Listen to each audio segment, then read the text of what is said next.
Bos, selamat petang. Mr. Pang, hari ni kita kedai pun ada baru punya stok mari.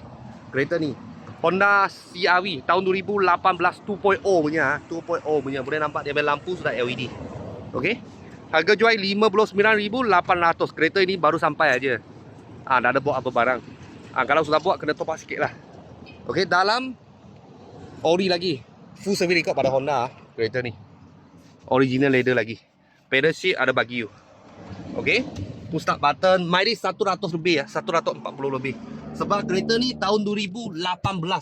Honda service book pun ada. Okey. Bubong dia cuma abuk aja. Kasih cuci, polish sudah cantik punya. Okey, belakang punya seat macam ni. Belakang punya bumper saya sudah cek lah. Tak ada jalan. Biasa depan mah, batu kena ke apa ke. Tapi sikit-sikit aja. Kena touch up lah, kena touch up balik. Harga jual 59,800 saja. Boleh dapat yang Honda HR-V tahun 2018 baru punya model.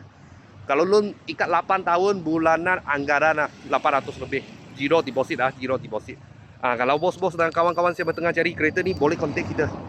Kalau ada apa murah-murah kereta, saya akan video lagi. Thank you bos thank you.